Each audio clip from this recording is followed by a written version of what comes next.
udah mulai ya. Oh, udah mulai. Assalamualaikum warahmatullahi wabarakatuh. Waalaikumsalam warahmatullahi wabarakatuh. Iya, selamat datang teman-teman semua yang bergabung, yang lagi nonton dari rumah melalui Instagram. Perkenalan dulu, saya sebagai yang akan memandu ngobrol-ngobrol kita hari ini. Nama saya Arya, saya lulusan master di bidang Regenerative Medicine dari University of Edinburgh. Dan hari ini kita akan mengajak diskusi, ada dua narasumber kita, yaitu ada Falma Kemalasari, yaitu dia Ketua Ikatan Alumni LPDP Mata Garuda, lulusan master di bidang Neuroscience dari Radboud University di Belanda. Dan juga ada Cesar, lulusan master bidang Computer Science ya Cesar ya? Dari Radboud University Belanda juga. Apa kabar Ses dan Falma? Assalamualaikum. Waalaikumsalam. Waalaikumsalam. Sehat ya, alhamdulillah. Luar Luar biasa. biasa. Kita hari ini mau ngomongin apa nih guys sebenarnya? Nah, kita akan ngobrol tentang kehidupan terkait pendidikan kita di luar negeri berkat beasiswa LPDP ya. Terima kasih LPDP. Jadi kita akan mencoba untuk kupas tuntas dari mulai sebelum kita berangkat, kemudian pas kita daftar gimana, terus selama kuliah bagaimana prosesnya akademiknya, kemudian terakhir waktu udah lulus kita pulang ke Indonesia ngapain gitu. Sebagai alumni apa sih perannya gitu di Indonesia? Mars ini mau mengingatkan juga untuk teman-teman yang nonton nih ada acara kita lagi untuk tanggal 31 itu kita akan mengenal lebih banyak lagi alumni. Ini adalah alumni-alumni yang hits ya, yang ideal. Di sini ada Kang Taufik, kemudian ada Mbak Roro itu anggota DPR, kemudian ada Andri Rizky, dia bikin yayasan pendidikan, sama ada Dr. Anissa, dokter anak, dan ada Wafa Taftazani, itu adalah country manager untuk YouTube at Google Indonesia. Nah, nanti kita akan bahas lebih banyak tentang kontribusi lebih dalam, dan apa aja sih yang alumni LPDP ini yang sudah lakukan gitu.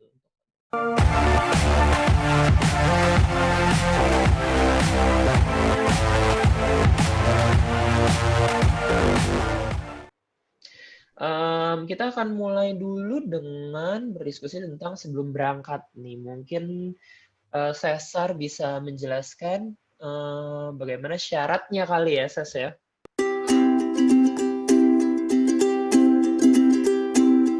Oke, LPDP itu ya, setahu saya yang terakhir ya, sempat baca tadi karena dulu aku berangkatnya itu tahun 2015, jadi mungkin ada perbedaan syarat. Nah, kalau yang sekarang itu syaratnya itu ada yang administrasi yang jelas ya, pastilah kayak TOEFL, kemudian surat rekomendasi, terus transkrip nilai dan segala macam itu syarat mutlak. Nah, kemudian habis kalau misalkan lulus administrasi itu nanti ada yang namanya SBK atau di sini seleksi berbasis komputer. Nah, SBK ini kalau sempat baca tadi ya reviewnya itu banyak banget yang gugur di SBK ini. Kebanyakan itu karena aku baca TPA. Nah, banyak yang belum familiar sama tes-tes komputer, terutama kalau misalkan kita tes hitung-hitungan, kemudian pakainya komputer ya. Jadi itu susahnya di situ. Lalu ada juga tes essay on the spot. Jadi ada TPA, kemudian tes karakteristik pribadi, sama essay on the spot. Nah, itu semua jadi satu di SBK ini. Jadi, jadi sekarang tuh tahapnya ada administrasi, lolos, SBK, terus terakhir, habis itu kalau udah SBK udah lolos, ada tes wawancara. Jadi lebih ketat yang sekarang. Ditambah lagi kalau nggak salah itu 1 tahun itu jadwal pembukaannya beda-beda tergantung dengan beasiswanya, mau apply beasiswa apa. Kan kalau kita buka di websitenya LPDP nih, lpdp.kemenkeu.go.id itu pasti macam-macam ya. Ada beasiswa untuk reguler, kemudian beasiswa afirmasi. Ini aku sambil buka. Terus beasiswa umum, ada reguler, kemudian perguruan tingkat pertama utama dunia, beasiswa untuk pendidikan dokter spesialis, disertasi.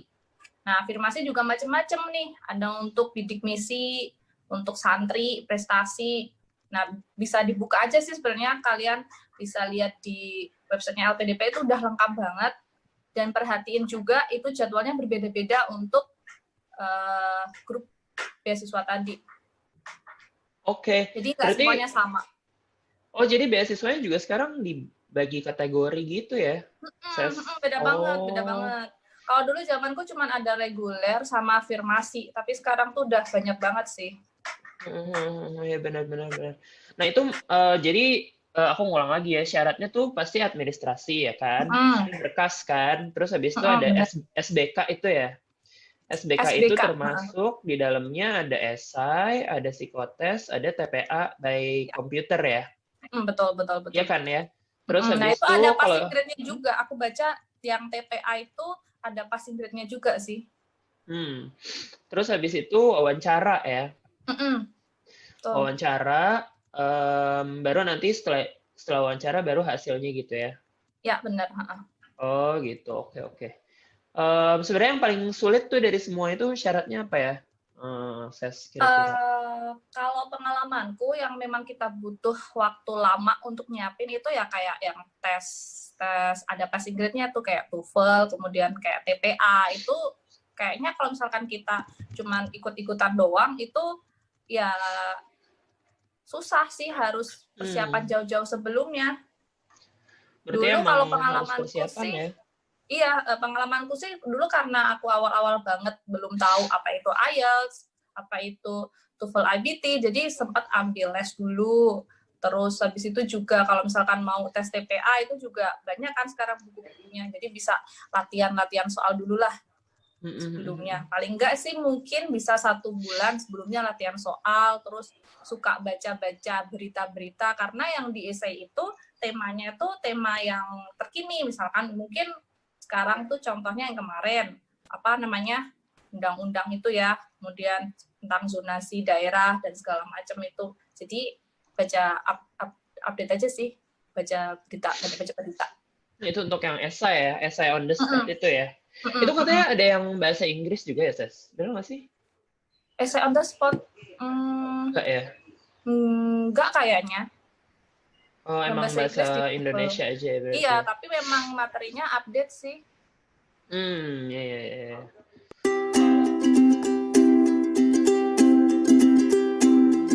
Kak, dulu kakak langsung S2 apa kerja dulu dari Kodrat 007? Ada nggak sih pertimbangan-pertimbangan dari LPDP untuk menerima kita sebagai calon awardee? Ini masalah pengalaman kerja nih, gimana nih?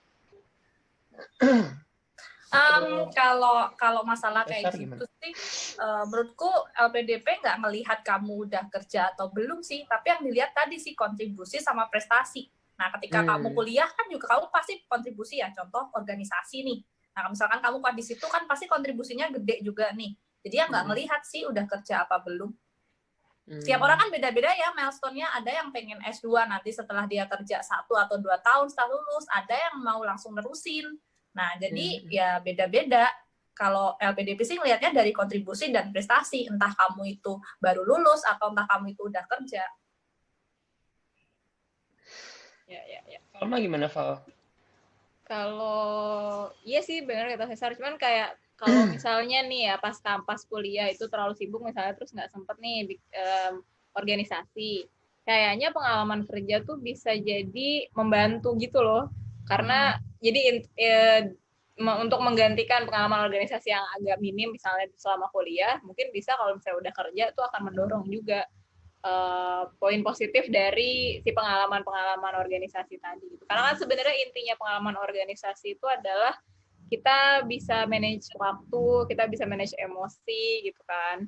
Lebih dilihat ke situnya sih. Jadi sebenarnya kerja tuh mungkin pertimbangan juga gitu, kayak bisa bermanfaat gitu ya kalau misalnya kita mungkin ngebawanya baik gitu. Tapi sebenarnya yang fresh grad langsung S2 gitu kan juga banyak ya. Banyak. Iya, banyak. Teman-temanku banyak banget tuh yang langsung S2 ke S3. Jadi sebenarnya nggak terlalu masalah ya.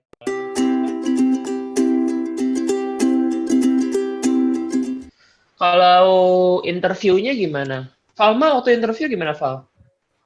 Dulu interview pakai bahasa Inggris. Tiba-tiba baru tahu di mejanya. Oh Tiba-tiba iya. bapaknya tuh, Sama. iya kan, bapaknya bilang, oh kamu ke Belanda ya, oke kita pakai bahasa Inggris gitu. Oh iya. Terus ditanyainnya sih mostly tentang kayak kenapa mau kuliahnya di sana, terus itu apa sih mata kuliahnya kayak gimana, terus nanti relevansinya buat Indonesia kayak gimana gitu.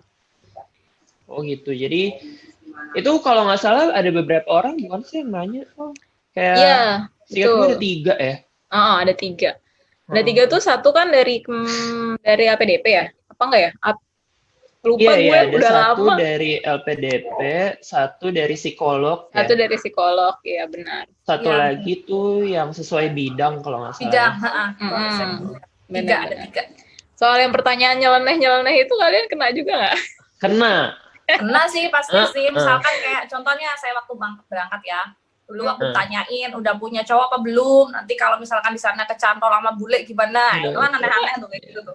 Sama. Oh, gue pernah ditanyain gini, Mbak udah nikah belum? Gitu kan, belum Pak. Kenapa belum? Ya kan gue bingung ya jawabnya. Nah itu gimana tuh, kan interview tuh pasti kita akan ditanya, tadi kan ada yang psikolog, ada yang dari LPDP, ada yang dari bidang kita gitu. Nah itu tipsnya gimana tuh supaya lancar? Kalau pengalamanku dulu ya, mungkin karena interview waktu LPDP itu bukan interview pertama beasiswa, jadi udah 7 kali kalau nggak salah waktu itu apply beasiswa yang lain, terus interview juga, kemudian APDP, dan mostly pertanyaannya emang sama sih. Jadi kayak ketika ngejawab, kemudian reasoning, itu tuh udah kayak ngalir aja di otak. Jadi mungkin sebelum interview bisa di-list dulu pertanyaannya apa aja, kemudian disiapin jawabannya apa. Kan banyak tuh pertanyaan umum, kayak tadi contohnya, kenapa pemilihan universitas, pemilihan jurusan, kemudian nanti kalau misalkan di universitas sana kegiatannya mau apain aja. Nah itu kan bisa dipikirin dulu, bisa dikira-kira dulu lah. Misalkan kalau kalian mau ke luar negeri ya sekalian aja ditulis bahasa Inggrisnya nanti gimana gitu kan, biar nggak kaget, biar bisa latihan dulu. Jadi kalau saranku sih memang practice makes perfect sih. Jadi banyak-banyak aja latihan. Gak usah malu-malu, mungkin minta tolong temennya gitu ya, disuruh mereka contohnya jadi interviewer, kitanya jadi ini, jadi saling inilah kasih masukan.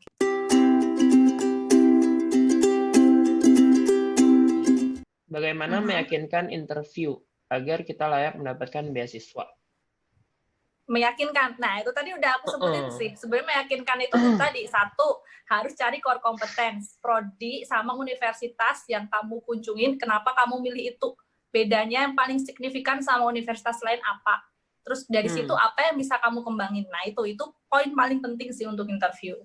Iya benar-benar. Jadi tadi juga kita udah bahas ya, jadi harus menunjukkan kalau kita sudah riset gitu ya. Jadi harus spesifik banget. Nah ini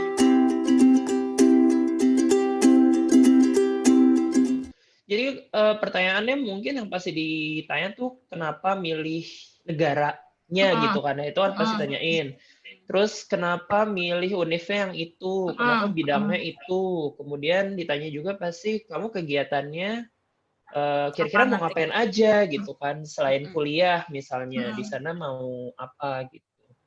Dan kalau bisa jawabnya itu spesifik judul. Jadi kamu kayak punya core competence yang nggak dimiliki univ yang kamu tuju atau prodi yang kamu tuju itu punya core competence yang nggak dimiliki sama univ lain. Jadi itu bikin kamu ada nilai plusnya lah kenapa kamu milih itu, dan nanti interviewernya juga bisa tahu gitu. Oh ini berarti udah benar-benar yakin dan dia udah tahu lah mau yang mana. Jadi kayak membuktikan kalau calon awardee itu udah riset gitu ya. Jadi dia Iya, udah benar-benar. tahu banget gue mau kuliah di sini sama bapak ini, gimana Profesornya siapa tesisnya gitu. berapa Benar-benar. huruf ya. Iya. Betul sekali.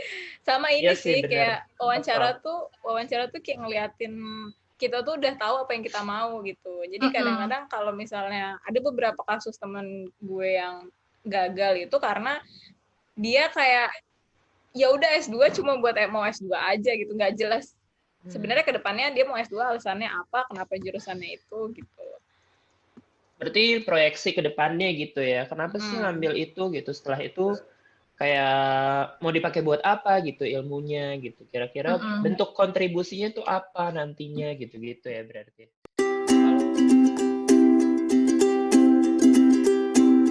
Oh ya berarti Cesar kalau untuk kayak second taker gitu kira-kira ada tipsnya nggak Ses?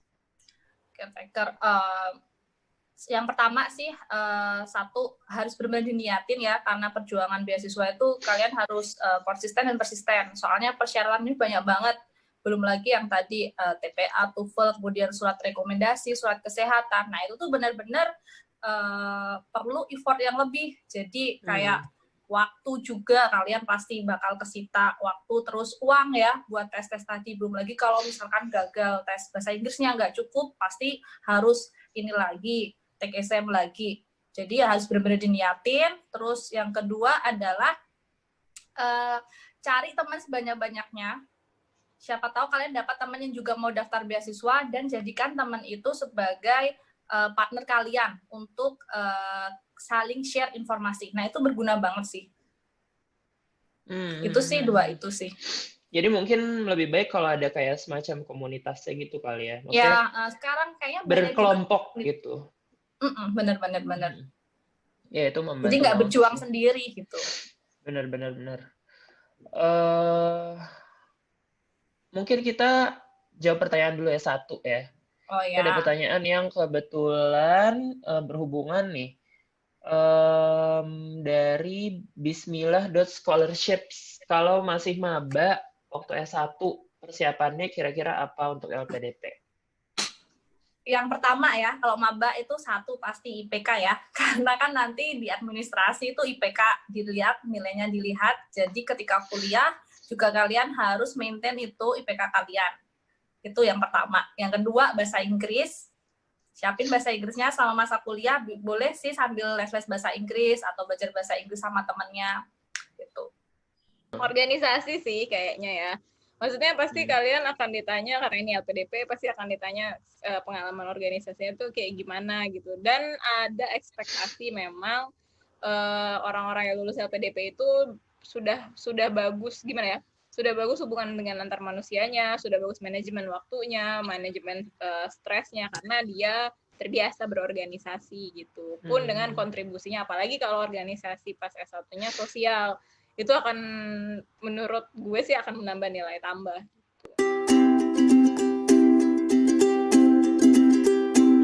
Setiap orang kan beda-beda nih, mau yang ada yang prestasinya gede tapi kontribusinya kecil, atau kontribusinya gede tapi prestasinya kecil. Nah itu tadi ditekanin kamu kuatnya di mana, itu di blow up aja. Ya jadi memang pertimbangannya kombinasi dari itu gitu ya, nggak cuma salah satu doang. Memang banyak. Strength-nya apalah, kamu strength-nya di mana? Nah itu di apa, gali lebih dalam lagi aja. Bener banyak banyak faktor gitu ya yang dipertimbangkan. Yes,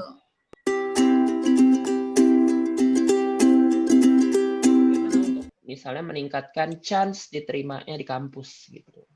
Apa dari LPDP apakah ada bantuan?